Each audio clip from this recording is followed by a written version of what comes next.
I've always known that I was going to move out, but also I didn't think I was going to move out without being ready to move out. Hi, my name is Joy Gwedi, and this is the All Things People podcast. Bounce on that shit, dance, dance. Bounce on that shit, dance, dance. Bounce on that shit, dance, dance. Bounce on that shit, no hands. Bounce on that shit, dance, dance. Bounce on that shit, dance, dance. Bounce on that shit, dance, dance. Bounce on that shit, no.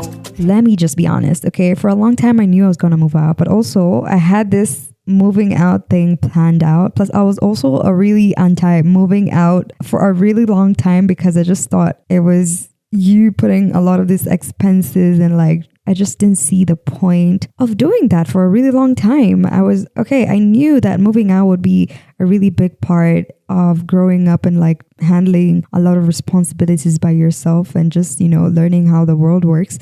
But I also knew that I was going to be fully ready to move out before I moved out. And that really wasn't the case. We're going to be talking about that on this episode. But before that, what my eyes have seen. Now, I was online obviously and I saw this video that was going viral. Na kusema kweli, it bothered me. Everybody listen to this part. Chore, alafu teenage pregnancy is not a crime and it's not a sin, sawa? Hakuna mali kwa Bible limeandikwa usishike mimba ukiwa mdogo. Hamko sure ni nyinyi ndio mnatenda dhambi, chorea. Imagine, chorea. And they say that. And this girl, on the video, this girl says this while she's pregnant. I've never expected this to ever happen in my life. I never thought I would ever see a video on the internet of a teenage girl who's pregnant talking about how teenage pregnancy is not a crime, basically to mean that it's not all wrong, that it's allowed and you can just do it. I just felt like that was the biggest misleading video ever. Because girl, first of all, you don't look like you're doing so well. So for you to come online and be like, teenage pregnancy is not a crime is ridiculous. Because first of all, babe, do you really understand the kind of responsibility that comes with having a child? A child. We're talking about a whole human being right here. And I just feel like it's been downplayed a lot on that video. There's no way that girl is online talking about how teenage pregnancy is not a crime and basically trying to make it seem like everybody can do it, everybody should do it, it's okay to do it. I don't think it's okay to do it. It's in fact the wrongest thing. In fact, it's a crime. You should get arrested for it. It is a crime. It is a crime. It is a crime. Teenage pregnancy? Are you serious right now? And I say this because if you're going to get pregnant while you're a teenager, that means a lot of the things that you're supposed to do at that time are not going to be done because then you're going to focus your energy to your kid. And a lot of the things that you're going to be doing at that time will be for your kid. How about yourself? You're still a kid at that time. I can't even imagine being pregnant right now. I wouldn't even be able to handle that situation. You know what I'm saying? So when I saw that video, I was so disappointed watching that. I don't understand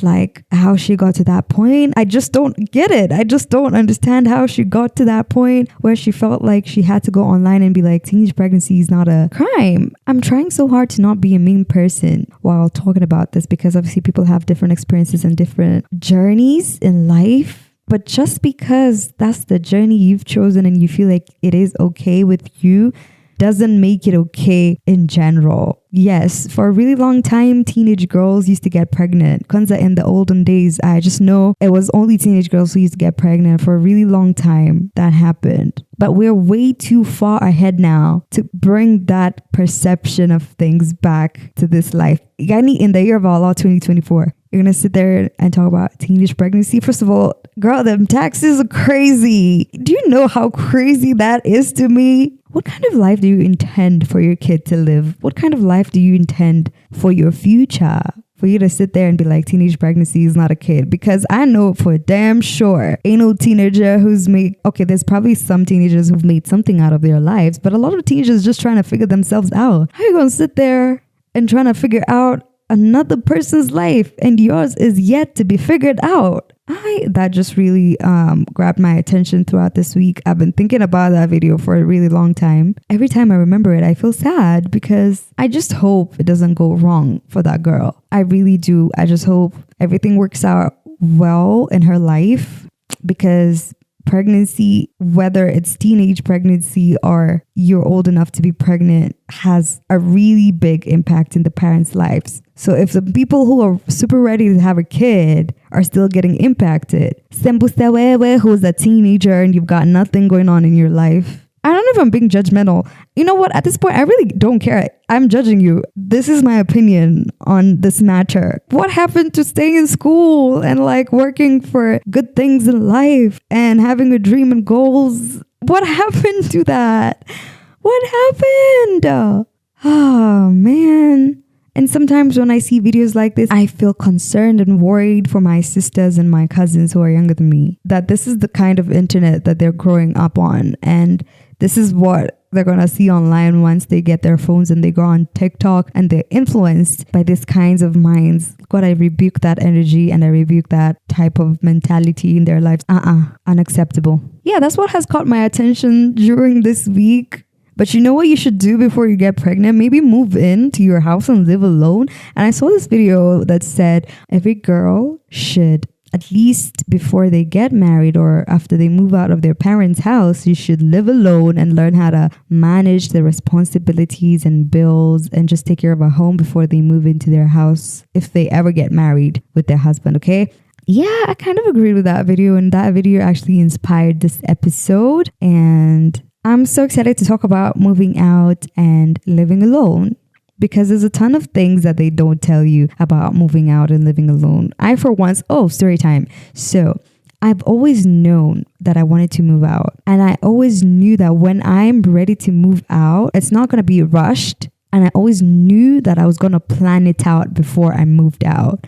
Now, that didn't really work out for me in that way, but I had it planned in my head. I thought I was going to get things for my house before I move out. And then when I move out, I'm going to move out with my things. You get me? But that really didn't happen because I got a job and within a week I had to move. So even the house hunting was a difficult process for that period of my life, because I house hunted for like about a week or two, looking for a decent house at the budget that I was on.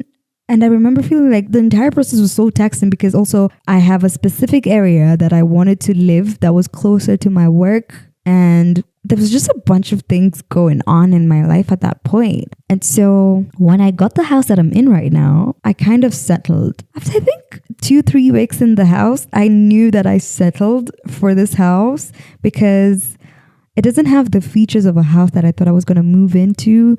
There's a lot of things that I settled for because, like I said, me moving out was a rushed process and I needed to do that very quickly because I work nights and I wasn't really trying to go miles away from my work to home while commuting. You know what I'm saying? So I needed to live somewhere close to work because I work nights. So one of my priorities when moving out was really staying close to where I work. I'm telling you, like 2 weeks before I moved into this house, no one in my life, even I, didn't think I was going to be moving out. So yeah, that happened. And I always thought I was going to move out at least a year or like 6 months into my new job or my consistent salary. Okay. I just never thought I was going to move out before I even get my first paycheck. That was so crazy to me that happened, but it did. Now, I wish a lot of things happened differently, but this was the best case scenario. This was the only option and I figured it out. So on this episode of the podcast, I'm going to talk about things that I think people should know when they're trying to move out or live alone, because there's a lot of things that you need to know. Obviously, moving out is a really big transition, and there's things that might not be super obvious about moving out, but they are such a big deal when you live alone. For example, you creating a budget. Now, I've always been a budget girl. I'm not a spendthrift. Yeah, I know I'm not a spendthrift. I am a miser, but I'm also a sucker for comfort. I will pay money if it guarantees my comfort. I don't like spending money, but also if it's for comfort, then I will spend the money. I've always been a budget girly, and as soon as I knew what I was going to earn, I already knew what money I'm going to use for my transport. I already knew what amount of money I can save from what I'm getting and what amount of money I'm going to use to have fun during the month. I already knew that. So before I started house hunting, I already knew what amount of money I'm okay with to pay for my rent. And that's exactly what I settled for. So the first things that you need to know with like moving out and living with yourself is that you honestly need a budget for every month. You cannot live shagala bagala, from the top of your head. Okay, this is what I'm going to pay for. Like you can't just spend money without knowing what you're spending on, without having a budget. It's impossible to do that. Okay, I guess this is people who don't have a budget, but that's ridiculous. How do you not have a budget? Creating a budget from what you're earning, like calculate your income expenses and your savings so that you can understand like what you can afford, and also plan for both one-time and ongoing costs, because there's things that just come up like while you're living with yourself that you don't expect even after you've created that budget. Some things just go over budget and you need to make it work. So just know if you're going to move out, you genuinely need a budget for every month. Like it's not going to work out any other way. I mean, unless you're not trying to be responsible, you 100% need a budget. There's things that have to be solid and there's things you shouldn't settle for so that you can avoid living beyond your means. Plus, it's so stressful living beyond your means. You can barely afford things that you want. Most of the time, it's better to just settle for the things that you can afford and work hard enough to get the things that you want. But if you're moving out for the first time, settle for the things that you can afford because you're learning a lot of things. It's better to just not stress yourself when it comes to money issues and like expenses. Create a budget and live within that budget, because also when you extend that budget and you're the only person who's going to get hurt at the end of the day. So when it comes to finding a place, research and secure a new home, consider factors like location, safety, proximity to work or school. Honestly, it depends, because for me, the biggest thing was proximity, like how close is it to where I'm going to work. That was my biggest thing, and also my budget. The aesthetics were also a really big thing, but I kind of did settle. Like as long as it's not ridiculously ugly, I was gonna settle for that house. So for me, proximity was was my main reason for moving out. Another thing that you need to know is that leaving your house or your home, like where you live with your parents or your guardians or your siblings, it can be super emotionally challenging. Even if you're excited about like the change, you might end up feeling a mix of freedom and homesickness. Now, this was so different for me because I never get homesick. I never feel like I miss anything.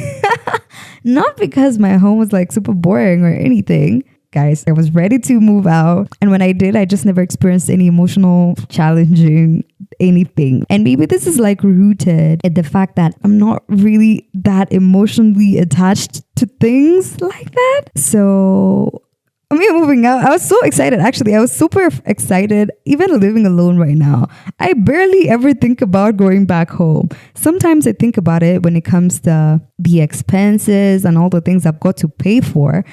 But I'm not gonna lie to you, like I never feel emotionally drained and want to go back home. I never feel that. But there's people who are probably gonna feel that. There's people who are honestly so attached to their home and the family setting and living around people that when you move out, you're gonna feel lonely and you're gonna wanna go back home. I mean, and just the change is gonna impact you differently. That wasn't the case for me, but that might be the case for you. I've actually never thought about that. I never thought about how I never really think about going back home. I don't necessarily miss it. I just like the advantages of being there. But also, I'm not so sad about that. That's the thing you also need to know. You might get homesick. You might feel like you want to move back into your parents' house literally immediately after you just moved out, or like 2-3 months in. You might feel that. So it's up to you to know if you're gonna want to go back or thug it out. But I advise you to thug it out because it's so important. You learn a lot of things about yourself. You create your cultures and your rituals, and you just create a structure for your home. Another thing that you probably need to know, that there's hidden costs. I mean, beyond your rent and like your utilities, internet, furnishing your home, there's hidden costs. Now, even after you create your budget according to what you earn, your income, and you expect it to be so fixed and nothing to go overboard, there's probably something that will happen and cause you to go overboard. Now you need to be prepared for that. Yani imagine in Zakwatu, you're chilling in your house and then one of the light bulbs stopped working. So now you have to get a new light bulb. And it's just you hadn't planned to do this, but then here you are getting like new bulbs for your house or furnishing a new place. I mean, okay, so when I said I wanted to be ready to move out when I moved out of my mother's house, my version of being ready or at that time was to move out and not leave in an empty room. Now, I'm not going to lie to you. When I moved out, I told you I moved into this house, I think basically 2 weeks after I got my new job. I hadn't even gotten my first pay yet. And I moved into this new house. So basically, I didn't have any furniture. I only had a bed. And thank God my mom had extra things that she helped me get before I moved into this house. Otherwise, my living room would be empty. That was like one of my concerns. Because also remember, I told you that I'm a sucker for comfort. So I almost strive to be comfortable, like at my place. Plus, this is my home. This is my home. I'm going to be here 90% of the time. So I'm allowed to want to be comfortable while I'm in here. So that was one of the struggles that I'm even still experiencing because I'm barely close to being done with furnishing this new house. And I remember just the other day, my mom told me that she was having a conversation with her sister and her sister told her to tell me that when people move out, they basically sit on the floor for 6 months to a year before they start getting things for their houses. And I was like, okay, cool. I mean, great. But at the same time, y'all, why am I working? You know, like why am I working? Like, why am I working 6 days a week to just come back and not even have a couch because I've got to wait 6 months and I get the discipline of it and I get like the savings part and I get the always having money in your account. I get it. But like, why am I working? Who am I doing this for? I've got no kids. Who am I doing this for? Who am I doing this for? And I get that's their style. And I get maybe because of the experiences that they've had, it makes so much sense to do that. But in my head, I don't really understand why I should be sat on the floor for that long of a time instead of just like getting a couch 2 months into it. You know what I'm saying? Like, I feel like it's possible. And maybe it's like a bad financial decision, but I'm not going to die because I got myself a couch. You know what I'm saying? Like, it's surely not that big of a deal. And also maybe because I am a sucker for comfort, this just makes sense to me. I just don't think that that's exactly how it should be. I think there's a way that you can be responsible with your money and still make yourself comfortable and have fun with it. You know what I'm saying? So when my mom said that to me, my eye kind of twitched a little because I hate struggling. I just don't like it. And if there's an opportunity for me to be comfortable, then I'm going to pick the comfortable one. Because why am I hustling so much? Why am I working? Why am I working? Who am I doing this for? Basically, there's going to be hidden costs for your new place. Even you just deciding. And this is another thing. I really thought I was going to be ready for everything. I didn't even get a chance to figure out what colors I want in my house, like what theme, what style I prefer. Everything was so rushed that I had to figure everything out while I'm here. And it's not such a bad thing. But then those are the things that you've got to figure out. So if you're an indecisive person, it might be a little hard to decide what kind of curtains you want, what kind of carpet you want, what kind of couch you want. There's just a lot of hidden costs.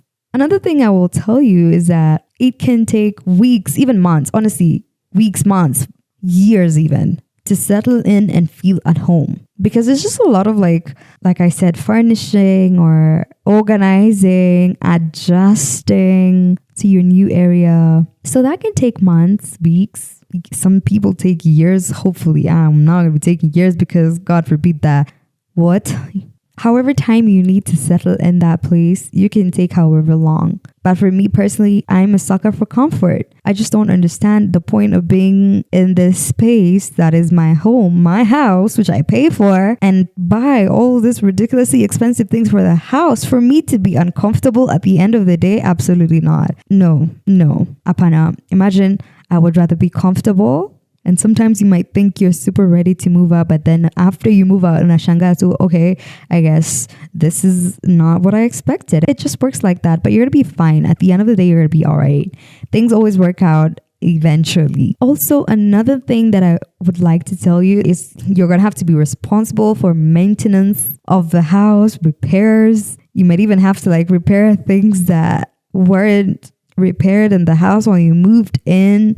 For example, in the house that I'm living in, honestly, I never thought in my life I would need a screwdriver. I just never thought that was a thing I would ever need in my life. But here we are, because there's a lot of loose screws that need to be fixed. So there's a lot of repairs that you might end up doing. If your sink clogs or something, you're going to have to call a plumber or your caretaker or something. If your shower does whatever, there's just a lot. You're not going to be calling your parent to be like, okay, this happened, come fix it. You're going to have to take care of it yourself. And also if you ruin it, you're going to be responsible for that. You know, if you break a window or something, you're going to be responsible for that. Imagine if window talipia. That's another thing. You're going to have to be responsible for things in the house, not just things that are yours or yourself. Another thing that you need to know is that your social dynamics might change. You might need to build new routines, like even find new social connections in your new area, which is something that I haven't done. Like I barely know my neighbors' names. Okay, I'm lying. Wait, I actually don't, because I forgot. What is her name? Oh, damn. What the hell? That's so crazy. Joy, really? What is my neighbor's name? There's no way. I don't remember. This is crazy.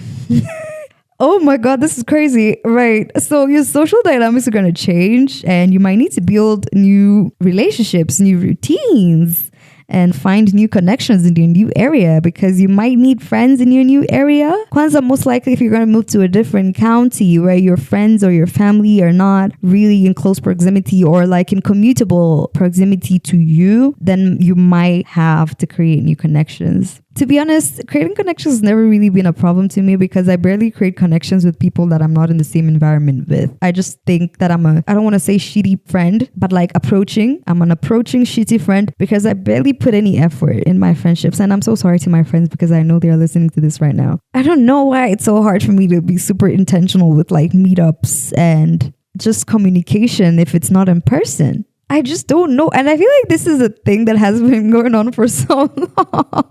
This is so hard to express. But yeah, so basically what I'm trying to say is that I'm a low maintenance friend. We really might not talk for an entire year, but when we link up, it's going to be great. Okay. But I just haven't figured out the dynamics with that. Yeah. I'm not the type of person to have my friends switch up the schedule for me. I work nights. And most of my friends are busy during the day. And now when they want to meet up, I'm working. And some weekends, they're doing things that I probably don't want to be involved in, or they're spending time with their loved ones. And it's just managing grown-up friendships is a whole other thing. That's that. Your social dynamics might be different after you move out, and you're going to maybe want to make new connections. Those are one of the things that I can see shifting. You're going to be ready for some social changes. You're gonna move out.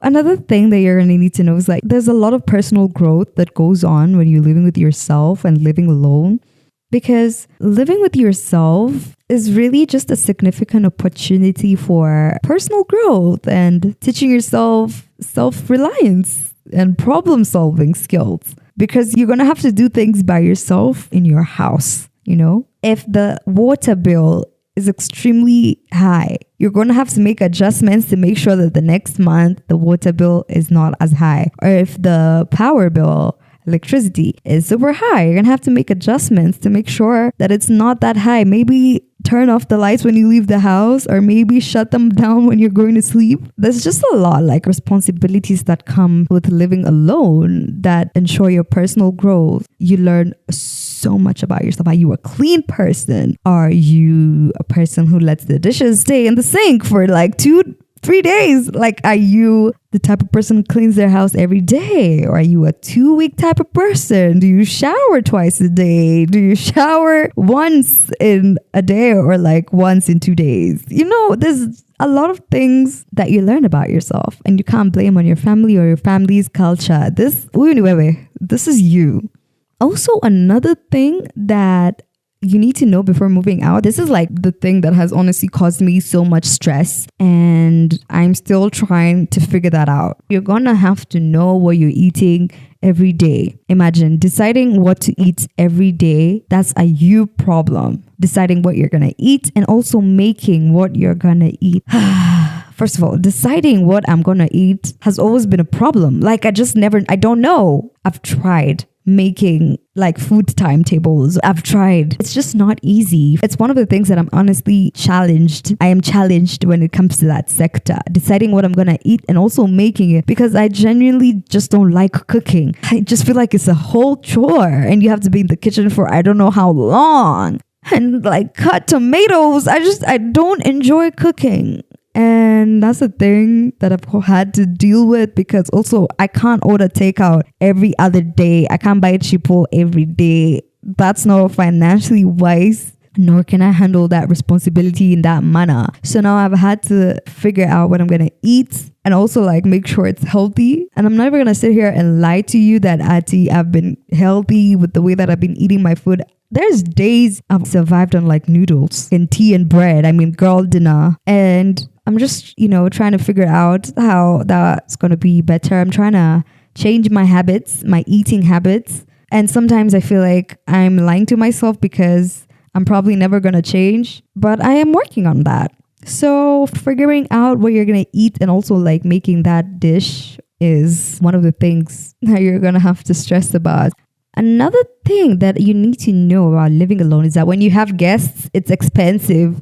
It's so damn expensive to have guests in your house, and you will most likely not want to have guests in your house. But you can figure it out, to be honest. You can plan yourself. It's possible to just manage your finances and your responsibilities well enough to be comfortable with including other people in your house. But that's a thing that I've realized. They never said this to me. This is one of the things that I didn't know, like having guests is so damn expensive, because now I will most likely eat one loaf of bread for 2-3 days. But with a guest, it ends in a day and I've got to get another loaf of bread. You know what I'm saying? Yeah, it's one of the things that you've got to take care of. Another thing that you need to know while you're living with yourself when it comes to your income, like you need to actually set money aside for emergencies. Emergencies might include, say, for example, you get a delayed payment at work. Your landlord is not going to care that you've got any delayed payments. You're going to have to pay rent for that month. Imagine you're going to have to sort it out. So you need to have extra money somewhere to take care of responsibilities for the next month, just in case you've got like a delayed payment, so that you don't have to struggle during that month. At least you've got like a cushion for yourself. So that's another thing that I feel is so important to learn during living with yourself, or if you're about to move out, like have some money set aside to cushion you for emergencies like that. It might not happen, but what if it happens? You're going to want to help yourself out and sort out your bills before you're kicked out of the house. You know what I'm saying? This episode has been so much fun. Those are the things I feel I've learned during my time living alone. I've lived alone for 6 months now. Yeah, let me count. Wait, March, April, May, June, July, August. Yeah, 6 months now. I'm so excited to see how I'm gonna turn out in the next 6 months. I'm so excited to see what are the new things I'm gonna learn about myself. I am so excited. So drop comments on the comment section and let me know something else that I need to know about living alone that I haven't mentioned on this episode, because I most likely and most probably need to know that. Thank you so much for sticking and hanging out with me during this episode. Hope you had so much fun. Don't forget to follow this podcast everywhere. It's All Things People Podcast on Instagram. You can also check me out on Insta at joy_ogwedi and on TikTok at joyogwedi Africa. Let's do this again next Tuesday, same time, same place, and I will catch you later. Damn.